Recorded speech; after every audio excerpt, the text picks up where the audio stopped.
Bonjour et bienvenue à la grande édition de la télévision rwandaise. La partie civile porte plainte contre Félicien Kabuga, financier présumé du génocide contre les Tutsis pour les biens endommagés pendant le génocide perpétré contre les Tutsis au Rwanda en 1994. L'affaire est devant le tribunal de grande instance de Gasabo. Le point avec Kassim Youssef. Dans ce procès qui a débuté à 9h ce matin, le Rwanda est représenté par les avocats de l'association Ibuka à qui le tribunal a demandé de prouver si les lettres de mise en demeure livrées en différents moments sont parvenues à Kabuga Félicien. L'avocat de la partie civile, Maître Bayingana Janvier, a fait savoir que différentes lettres de mise en demeure ont été livrées par l'intermédiaire de l'ambassade du Rwanda aux Pays-Bas afin que le mécanisme international appelé à exercer les fonctions résiduelles des tribunaux pénaux internationaux puisse les remettre à Kabuga Félicien. De toutes ces lettres, la dernière a été livrée le 31 du mois dernier, a précisé la partie civile. Le juge a à ce propos fait savoir qu'il n'existe aucune preuve qui montre que les documents que ses avocats présentent au tribunal sont parvenus à Kabuga Félicien accusé dans ce procès, ajoutant qu'aucun verdict ne peut être prononcé aussi longtemps que l'accusé n'a pas encore présenté sa défense, car sinon il n'y aurait de justice ni pour la partie civile ni pour la défense.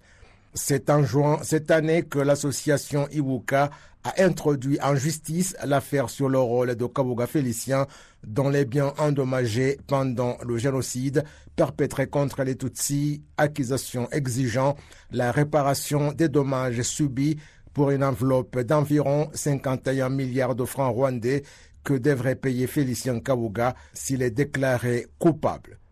À l'issue de la comparution de ce lundi, le juge a fait savoir que si le 22 septembre, l'accusé n'a pas encore signifié qu'il a reçu les lettres de mise en demeure, le tribunal prendra d'autres décisions. Le Rwanda et la formation allemande Bayern de Munich ont signé un accord de partenariat de 5 ans pour la promotion du tourisme rwandais dans le cadre de Visite Rwanda pour le développement du football, surtout chez les jeunes. La ministre des Sports, Aurore Mimosa Munyangaju, indique entre autres que cet accord va également concerner la formation des entraîneurs rwandais. Je dirais d'abord qu'on est très content, on est très enchanté d'avoir signé un accord avec Bayern Munich. L'accord aura une durée de 5 ans à partir de 2023 jusqu'à 2028. Je dirais que le partenariat a deux composantes principales.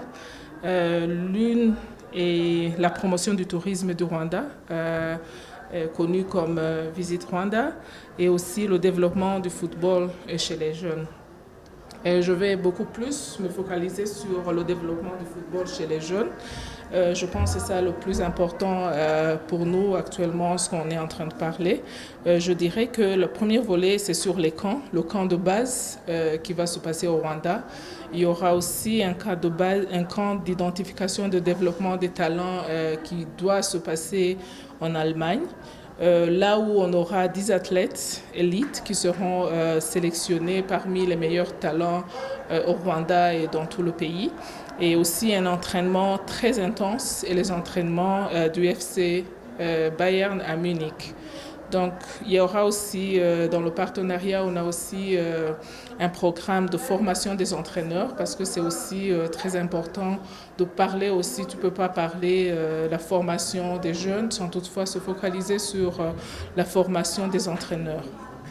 La formation des entraîneurs, on aura deux volets. Il y a l'entraînement en personne selon la méthodologie du FC Bayern. Il y aura aussi un entraînement en ligne parce que entraînement en personne, il y a des programmes par les entraîneurs locaux. On aura un entraîneur de Bayern qui doit venir au Rwanda pour entraîner 20 locaux. Et on aura aussi des entraîneurs qui vont entraîner les entraîneurs locaux, mais en ligne. Ceci, c'est juste pour maximiser les entraînements par nos entraîneurs locaux. Il y aura aussi la Coupe des jeunes du FC Bayern. La Coupe des jeunes du FC Bayern doit d'être le partenaire principal de la Coupe de la jeunesse du FC Bayern au Rwanda. Et aussi, on aura 10 joueurs qui seront sélectionnés pour participer à cette finale en coupe, finale de coupe en Allemagne et accompagnés avec 3 entraîneurs. Je dirais aussi qu'on aura aussi une sélection mondiale des moins de 19 ans du FC Bayern. Là aussi, on a négocié à ce que le Rwanda aura l'occasion d'accueillir l'équipe du FC Bayern moins de 19 ans. Et cela aussi, ce sera une bonne opportunité pour le Rwanda d'observer leur camp d'entraînement au Rwanda qui se passe au Rwanda, ce qui sera une source d'inspiration, surtout pour les jeunes footballeurs, surtout pour les jeunes rwandais. Il y a aussi l'échange d'entraîneurs de FC Bayern, on n'a pas oublié ça aussi, là où on aura les Rwandais, les entraîneurs rwandais qui seront sélectionnés, partir dans un stage à FC Bayern et les entraîneurs à FC Bayern aussi qui vont se rendre au Rwanda pour pouvoir entraîner nos entraîneurs. Il y aura aussi la dernière est basée sur FC Bayern Academy. C'est une académie de football en internat toute l'année. Ça aussi, c'est un volet le plus important dans ce partenariat, là où on aura une académie en internat établie au Rwanda et aussi elle réunira les 30 meilleurs joueurs, les athlètes sélectionnés dans tout le pays. On aura plein de joueurs, on aura plein d'athlètes, mais on doit pouvoir sélectionner 30 qui seront sélectionnés dans tout le pays. Il y aura aussi la présence en plein temps de 2 entraîneurs de FC Bayern qui vont pouvoir voyager et être basés au Rwanda juste pour pouvoir travailler avec nos entraîneurs et aussi travailler dans cette académie.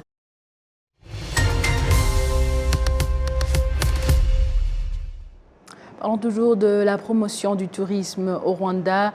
Les statistiques actuelles montrent que le tourisme au Rwanda a généré 247 millions de dollars américains au premier semestre de 2023, ce qui laisse planer l'optimisme que ce secteur rapportera davantage. Cela étend la tendance et à la diversification des domaines touristiques dans tous les coins du pays. Le point avec Jean-Damascène Manéchim.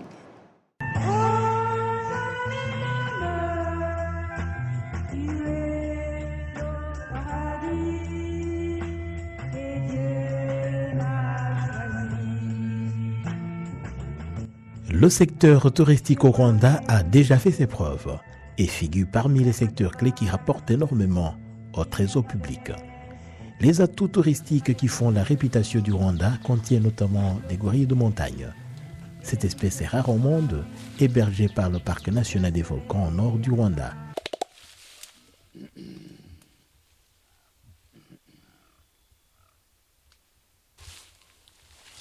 Pour valoriser cette exclusivité, depuis 2005, le Rwanda a organisé une cérémonie de nomination des gorilles et jusqu'à présent, 374 bébés gorilles ont été nommés dans ces cérémonies. Il s'agit là d'un événement qui rassemble diverses personnalités venues du monde entier pour se joindre aux communautés avoisinant cette réserve naturelle dans l'optique de la célébration ultime de la nature et de sa conservation. À part les volcans, demeurent des gorilles de montagne. Le Rwanda connaît d'autres parcs comme celui de la Kagera, la plus grande zone humide et protégée d'Afrique centrale, et le dernier refuge des espèces de savane au Rwanda, aussi le seul parc des Big Five au Rwanda. Pour sauvegarder mieux la biodiversité dans ce parc, le Rwanda se félicite d'avoir quasiment éliminé le braconnage. Des lions ont été réintroduits en 2015, suivis des rhinocéros. Devenu un refuge pour la faune sauvage, le parc s'est lancé dans le soutien tout azimut aux entreprises génératrices de revenus à destination des communautés locales. Un autre site non moins important, le parc national de Nyungwe. Là, nous sommes au sud du Rwanda. Celui-ci est situé dans les collines du sud-ouest du Rwanda, à la limite du Burundi, où il se prolonge avec le parc national de Kibira. Le parc de Nyungwe est traversé par une route goudronnée permettant de rallier facilement la ville de Rusizi, frontalière de Bukavu, en République démocratique du Congo. On y trouve surtout des plantes rares et d'une extrême beauté, notamment des begonias sauvages et des lobélies géantes. La fameuse rivière Rukarara, l'une des principales sources du Nil, prend naissance dans cette forêt naturelle de Nyungwe. Bien plus, le parc fournit 70% de l'eau douce au Rwanda, ce qui justifie son importance.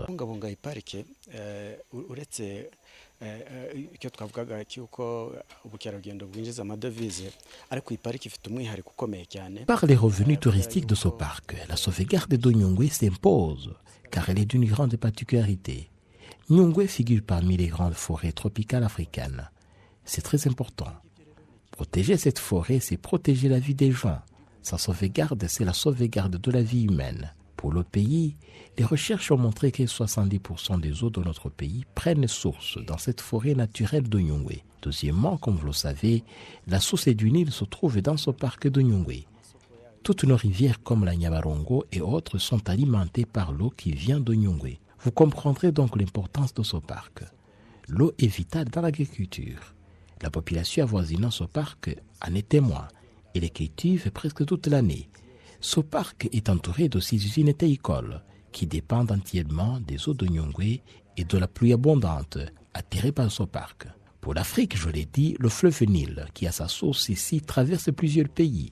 Parti d'ici, continue jusqu'au Soudan et en Égypte, partout on exploite cette eau. Donc sauvegarder ce parc, c'est sauvegarder la vie dans tous ces pays qui utilisent l'eau du Nil.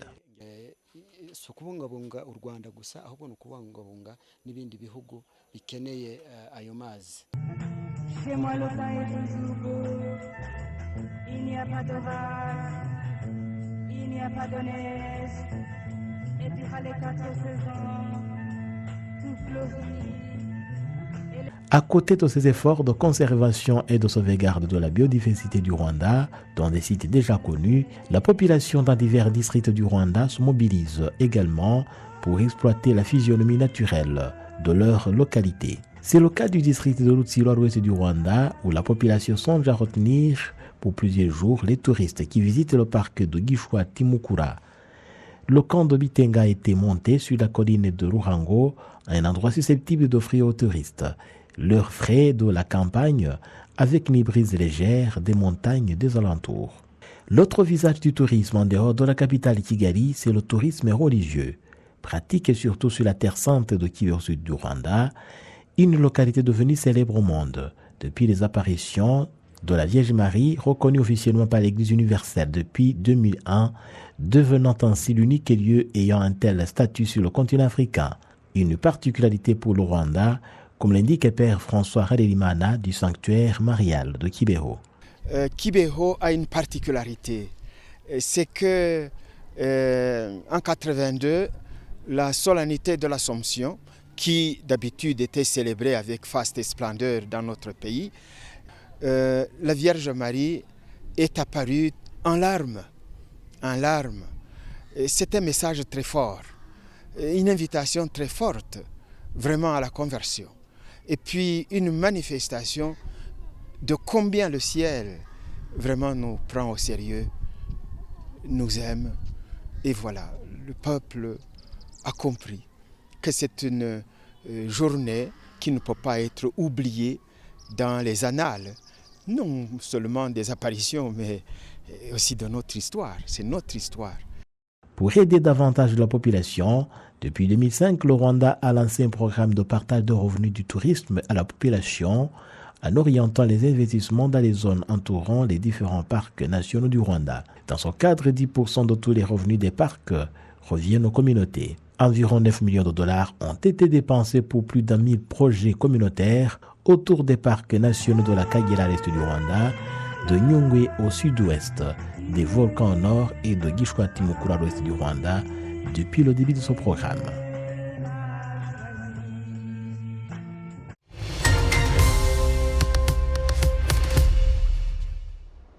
Place maintenant à l'économie pour parler des économistes et autres acteurs du secteur privé qui estiment que si au cours de 6 dernières années, l'économie nationale a pour une fois enregistré une croissance supérieure à 10%, cela présage une situation appréciable dans l'avenir malgré que la Covid-19, la guerre entre la Russie et l'Ukraine et la hausse des prix les déstabilisent. Kassim Youssouf nous fait le point.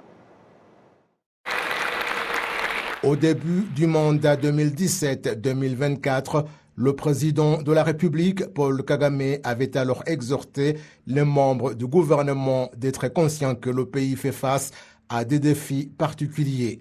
Lorsque le chef de l'État a prêté serment pour la magistrature suprême du pays le 31 août 2017, il leur avait alors invité d'être caractérisés par un esprit de travail exceptionnel.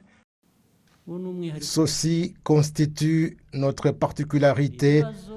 Ce sont des problèmes que nous avons et qui ne ressemblent pas à ceux des autres. Pour leur trouver des solutions, nous devons avoir des moyens, du caractère et une organisation qui ne ressemble pas à celle des autres parce que nous n'avons pas les mêmes problèmes. On le répète, mais vous le savez, mais souvent on oublie. Les stratégies nationales de transformation NST1 que le Premier ministre a présentées le 26 octobre 2017 aux membres du Parlement comprennent des grands objectifs pour la transformation socio-économique dans tous les domaines. Tout a bien commencé, mais en 2020, il y a eu l'apparition de la Covid-19 et lorsqu'elle a commencé à s'atténuer, la guerre de la Russie contre l'Ukraine a éclaté. Cette situation, ajoutée aux effets des catastrophes naturelles, a fait que le gouvernement mette en place des mesures exceptionnelles. Avant l'apparition de la Covid-19, le produit intérieur brut était à 9,4% et a chuté jusqu'à moins 3,4% en 2020 suite aux effets de cette pandémie. En 2021, cependant, pour la première fois dans l'histoire, la production intérieure brute a réalisé un nombre à deux chiffres, c'est-à-dire 10,9%, et en 2022, elle a été de 8,2%. La hausse exponentielle des prix en relation étroite avec les effets de la Covid-19 qui a sévi pendant 3 ans et la guerre entre la Russie et l'Ukraine sont parmi les facteurs qui ont en général déstabilisé l'économie. Le gouvernement rwandais a cependant continué à faire face à ces problèmes en se privant notamment de l'impôt et taxes sur l'importation des produits pétroliers pour éviter leur hausse de prix et la réduction de l'impôt sur les biens de première nécessité importés des pays en dehors de la communauté est-africaine. Ces mesures avaient été précédées par la mise en place du fonds de relance économique de 350 millions de dollars américains pour booster la reprise de l'économie déstabilisée par la Covid-19. Le gouvernement du Rwanda a ajouté à ce fonds de relance économique 250 milliards de francs rwandais pour booster les activités de commerce et d'investissement qui ont été affectées par la pandémie de Covid-19. La particularité de cette seconde phase est pour appuyer de nouveaux investissements, surtout ceux qui veulent élargir l'investissement qu'ils ne disposent pas pour qu'il apporte du soutien à la relance économique. En 2022, 371 projets d'investissement estimés à 1,6 milliard et générateurs d'emplois à environ 57 000 personnes ont été enregistrés, alors qu'en 2020, un investissement d'une valeur de 1,3 milliard de dollars américains l'avait été. Les recettes d'exportation en 2022 de 2,9 milliards de dollars par rapport à 2,1 milliards, soit une augmentation de 40,5%. En 2022, le revenu issu du tourisme a atteint 445 millions de dollars par rapport à 164 millions que ce secteur a réalisé en 2021.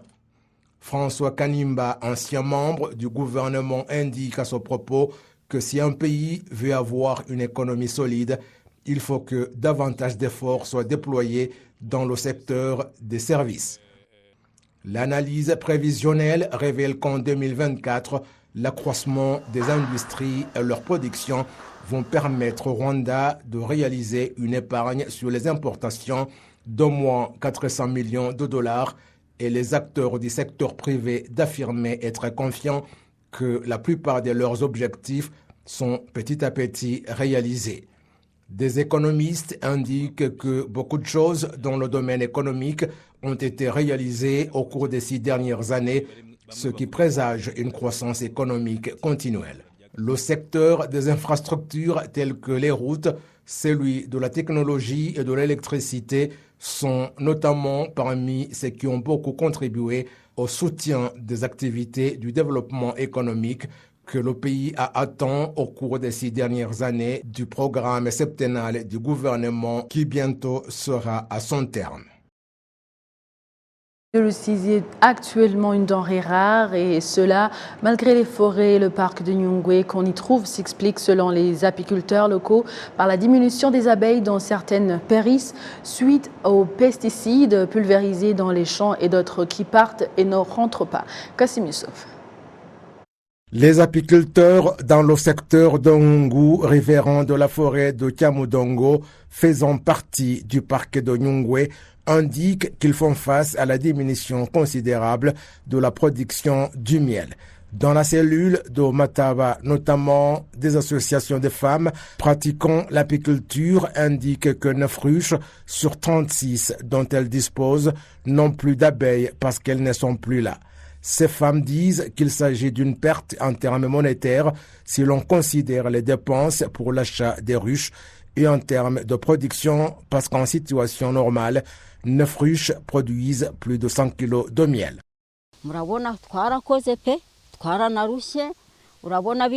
Vous voyez très bien que nous avons travaillé et sué. En fait, la construction de ces objets coûte cher. Compte tenu des ruches dont elles disposent toutes, elles devraient avoir au moins entre 200 et 250 kilos par an, mais actuellement, la production du miel est entre 60 et 80 kilos pour les deux associations. La diminution des abeilles selon les apiculteurs s'explique par le fait qu'avant d'atteindre les forêts, les abeilles passent d'abord par les champs des habitants et périssent suite aux pesticides qui sont pulvérisés ou qu'elles quittent les ruches sans retour.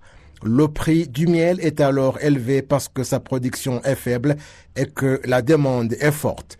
Auprès des apiculteurs, le kilo du miel est de 4 000 francs rwandais et de plus de 6 000 francs au marché. Les abeilles qui vont chercher du nectar dans les champs des légumes ne rentrent pas et c'est pourquoi elles ne se multiplient pas pour que nous puissions avoir une production suffisante. Les apiculteurs ont essayé de planter des fleurs tout près d'eux, mais en vain.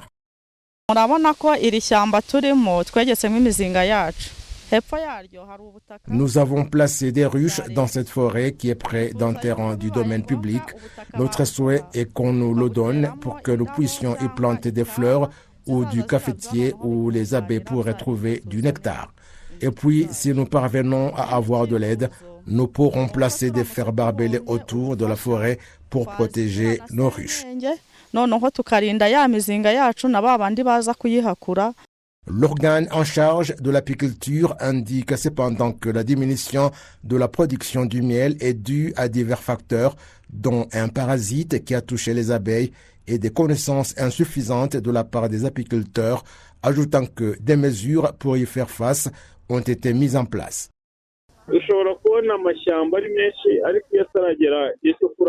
On peut avoir beaucoup de forêts, mais si ce n'est pas la période de floraison, cela affecte aussi la production.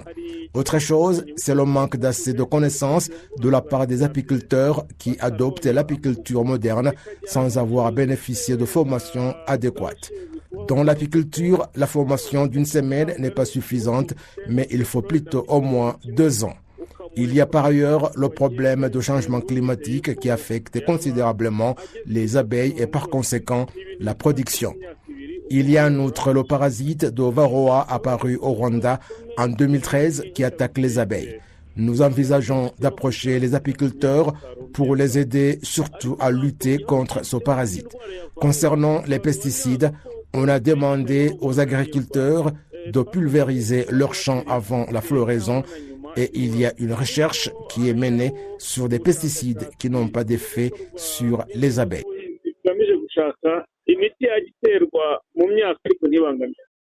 La faible production de miel fait que certaines personnes mettent au marché du miel de mauvaise qualité parce que la demande est très élevée. L'on compte en district de Rusizi 383 apiculteurs, dont 179 femmes.